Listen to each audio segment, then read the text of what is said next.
जय श्री राधा रानी सरकार की, जय श्री कृष्ण भगवान की, जय श्री लक्ष्मी नारायण जी भगवान की, जय कार्तिक मास महत्म की।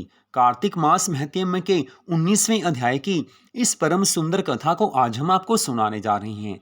इस अध्याय की कथा को सुनने मात्र से मनुष्य के पिछले जन्मों के पाप नष्ट हो जाते हैं। भगवान ने स्पष्ट कहा है कि कार्तिक मास की इस कथा को जो कोई पूरी श्रद्धा भावना से सुनेगा उस पर मेरी कृपा सदैव बनी रहेगी। कार्तिक मास की ये कथाएं जीवन में सुख संपत्ति आनंद लेकर आने वाली हैं। मनुष्य जीवन भगवान की कृपा से मिला है और मनुष्य जीवन में कार्तिक मास का शुभ अवसर प्राप्त हो जाए तो अपने मन को भगवान के चरणों में लगाकर इन कथाओं को सुनकर इस भवसागर से पार हो जाना चाहिए। इसी में मनुष्य जीवन की सफलता है। तो कार्तिक मास महत्म के 19वें अध्याय की कथा इस प्रकार है। राजा पृथु देवऋषि नारद जी से कहने लगे हैं कि हे मुनिवर, कार्तिक मास के व्रत का अनुष्ठान करने वाले पुरुष के लिए जिस महान फल की प्राप्ति बताई गई है उसका वर्णन कीजिए।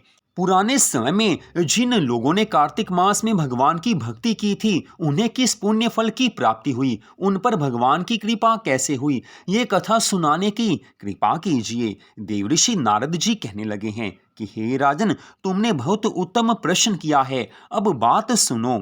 हे राजन, पूर्व काल की बात है। साहा पर्वत पर करवीरपुर में धर्मदत्त नाम के एक धर्मज्ञ ब्राह्मण रहते थे, जो भगवान विष्णु का व्रत करने वाले तथा भली भांति श्री विष्णु भगवान के पूजन में सदा तत्पर रहते थे। वे द्वादशाक्षर मंत्र ओम नमो भगवते वासुदेवाय का जप किया करते थे। अतिथियों का सत्कार उन्हें विशेष प्रिय था। एक दिन की बात है, कार्तिक मास में श्री हरि भगवान जी के समीप जागरण करने के लिए वो भगवान के मंदिर की ओर चले। उस समय एक प्रहर रात बाकी थी। भगवान के पूजन की सामग्री साथ लिए जाते हुए ब्राह्मण ने मार्ग में देखा कि एक राक्षसी आ रही है। उसकी आवाज बड़ी डरावनी थी। टेढ़ी मेढ़ी धाड़ें, लपलपाती हुई जीभ, धंसे हुए लाल लाल नेत्र, नग्न शरीर, लंबे लंबे होंठ और घड़घड़ शब्द, यही उसकी सारी हुलिया थी। उसे देखकर वो ब्राह्मण देवता भय से कांप उठे। सामने ऐसी राक्षसी को देखकर कोई भी भय से कांप उठ सकता है। वो ब्राह्मण काफी डर गए हैं, उनका सारा शरीर कांपने लगा है। ब्राह्मण देवता को एकाएक कुछ समझ में नहीं आया, लेकिन भगवान की प्रेरणा से उस समय उन ब्राह्मण देवता ने साहस करके पूजा की सामग्री तथा जल से ही उस राक्षसी के ऊपर रोष पूर्वक प्रहार किया। हरि नाम का स्मरण करते हुए तुलसी दल मिश्रित जल से उसके ऊपर प्रहार किया था। उसके ऊपर जल का छींटा मारा था। इस कारण उसका सारा पाप नष्ट हो गया। अब उसे अपने पूर्व जन्म के कर्मों के परिणाम स्वरूप प्राप्त हुई दुर्दशा का स्मरण हो आया। उस राक्षसी ने ब्राह्मण देवता को देखकर दंडवत प्रणाम किया और इस प्रकार कहा कि हे ब्राह्मण देवता, मैं पूर्व जन्म के कर्मों के परिणामवश इस बुरी दशा को पहुंची हूँ। अब मुझे उत्तम गति कैसे प्राप्त होगी, मुझ पर कृपा कीजिए। राक्षसी को अपने आगे प्रणाम करते तथा पूर्व जन्म के किए हुए कर्मों का वर्णन करते देख ब्राह्मण देवता को बड़ा आश्चर्य हुआ है। वो विस्मित हुए हैं। वे उससे इस प्रकार कहने लगे कि हे कल्याणी, किस कर्म के फल से तुम इस दशा को पहुंची हो, कहां से आई हो, तुम्हारा नाम क्या है तथा तुम्हारा आचार व्यवहार कैसा है, ये सारी बातें मुझे बताओ। कलहा नाम की वो राक्षसी कहने लगी हैं कि हे ब्राह्मण देवता, मेरे पूर्व जन्म की बात है। सौराष्ट्र नगर में भिक्षु नाम के एक ब्राह्मण रहते थे। मैं उन्हीं की पत्नी थी। मेरा नाम कलहा था। मैं बड़े भयंकर स्वभाव की स्त्री थी। मैंने वचन से भी कभी अपने पति का भला नहीं किया, उन्हें कभी मीठा भोजन खाने के लिए नहीं दिया। मैं सदा उनकी आज्ञा का उल्लंघन करती थी। कलहा मुझे प्रिय थी। मैं हमेशा घर में कलेश मचाकर रखती थी।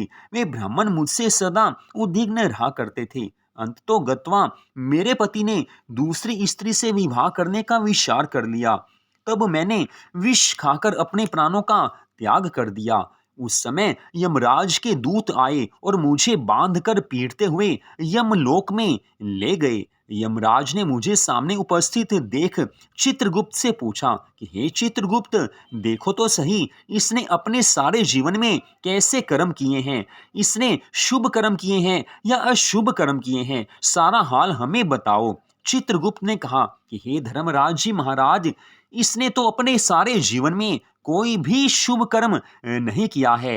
यह स्वयं मिठाइयां खाती थी और अपने पति को उसमें से कुछ भी नहीं देती थी। अतः बलगुली अर्थात चमगादड़ की योनि में जन्म लेकर यह अपनी विष्ठा खाती हुई जीवन धारण करे।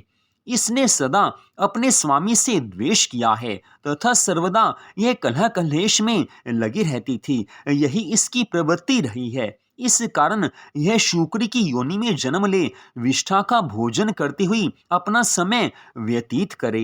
हे महाराज, जिस बर्तन में भोजन बनाया जाता है उसी में ये हमेशा खाया करती थी। अतः उस दोष के प्रभाव से यह अपनी ही संतान का भक्षण करने वाली बिल्ली हो तथा अपने स्वामी को निमित्त बनाकर इसने आत्मघात किया है। अतः यह अत्यंत निंदनीय स्त्री कुछ काल तक प्रेत शरीर में निवास करे। दूतों के साथ इसको यहाँ से मरु प्रदेश भेज देना चाहिए। वहाँ लंबे समय तक यह प्रेत का शरीर धारण करके रहे।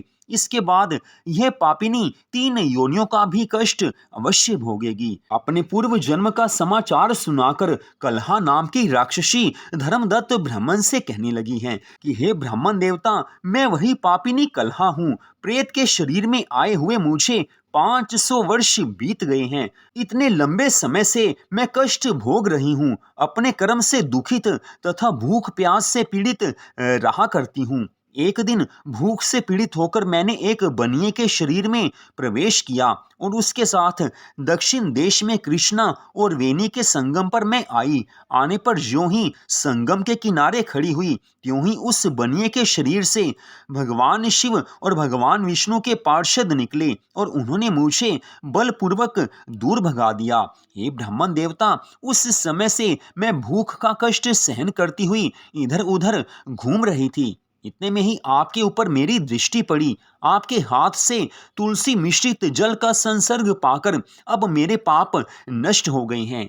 हे विप्रवर, मुझ पर कृपा कीजिए और बताइए मैं इस प्रेत शरीर से और भविष्य में प्राप्त होने वाली भयंकर 3 योनियों से कैसे मुक्त हो पाऊंगी। मैं आपकी शरण में हूँ, मुझ पर कृपा कीजिए। साधु हो चाहे ब्राह्मण हो, सदा दूसरों पर कृपा करते आए हैं। आज मैं आपकी शरण में हूँ। मैंने अपने पिछले जीवन में हमेशा पाप कर्म किए हैं, जिसके फल स्वरूप ऐसी बुरी गति को प्राप्त हुई हूँ। अब आपकी शरण में हूँ, मुझ पर कृपा कीजिए, मुझ पर कृपा कीजिए, मुझ पर कृपा कीजिए। इतनी कथा सुनाकर देवऋषि नारद जी कहने लगे हैं कि हे राजन, इस तरह से कलहा बारंबार रो रो कर धर्मदत्त ब्राह्मण के चरणों में दंडवत प्रणाम करने लगी हैं। उस समय द्विज श्रेष्ठ धर्मदत्त ब्राह्मण उसके कर्मों के परिणाम का विचार करके बड़ा विस्मित हुए हैं। उन्हें बड़ा दुख हुआ है कि ब्राह्मण के शरीर को पाकर भी इसने अपने पिछले जन्म में कितने बुरे कर्म किए हैं। इसने भगवान की भक्ति भी नहीं की, जिसके फल स्वरूप इसे इस समय इतना कष्ट भोगना पड़ रहा है। पिछले जन्म में इससे ब्राह्मण का शरीर प्राप्त हुआ था। पति इसका धर्म पर चलने वाला था, फिर भी इसने पति की सेवा नहीं की। अपने ब्राह्मण पति को इसने काफी दुख दिया, जिसके परिणाम स्वरूप इस समय ये इस दुर्गति को प्राप्त हुई है। उसकी अवस्था को देखकर ब्राह्मण देवता को बड़ा दुख हुआ है। उसकी गलानी देखकर उनका हृदय करुणा से भर आया है। वे बहुत देर तक सोच विचार करते रहे और मन में सोचने लगे कि इस समय ये नवीन कर्म नहीं कर सकती, क्योंकि ये प्रेत के शरीर में स्थित है और प्रेत योनि में नवीन कर्म करने का अधिकार नहीं होता। फिर भी मुझे इसका उद्धार तो अवश्य करना ही होगा। तो यहीं पर कार्तिक मास महत्म्य के 19वें अध्याय की इस कथा का विश्राम होता है। ये कथा भगवान की प्राप्ति करवाने वाली है। अगले भाग में आप इससे आगे की कथा को सुनेंगे कि कैसे कलहा नाम की वो पापिनी राक्षसी भवसागर से पार हो गई, कार्तिक मास की महिमा ही ऐसी है कि जो कोई कार्तिक मास में भगवान की भक्ति करता है वह भगवान का अतिशय प्रिय हो जाता है। जो शुद्ध भाव से, पूरी श्रद्धा भावना से कार्तिक मास में भगवान की भक्ति करता है वो स्वयं भवसागर से पार हो जाता है और अपने कुल की 21 पीढ़ियों को भवसागर से पार कर देता है। इस कारण कार्तिक मास के इस परम पवित्र समय को व्यर्थ नहीं गंवाना चाहिए। जितना हो सके भगवान की भक्ति कीजिए, भगवान के नामों का जाप कीजिए। घर परिवार के काम करते हुए भी मन भगवान के चरणों में लगा रहे। सुबह शाम तुलसी जी की सेवा पूजा आराधना कीजिए। सुबह शाम तुलसी जी के समीप दीपक अवश्य जलाएं। तुलसी पत्र तोड़कर सुबह के समय भगवान के श्री चरणों में अवश्य चढ़ाएं। भगवान की कृपा मिलेगी, जीवन में सुख शांति आनंद आएगा। तो अगले भाग में आप इससे आगे की कथा को सुन पाएंगे। जय श्री राधा रानी सरकार की, जय श्री कृष्ण भगवान की, जय श्री लक्ष्मी नारायण जी भगवान की, जय तुलसी माता की, जय कार्तिक मास महत्यम की, जय सदगुरुदेव श्री बंसी वाले महाराज की। जय जय श्री राधे, जय जय श्री राधे, जय जय श्री राधे श्याम।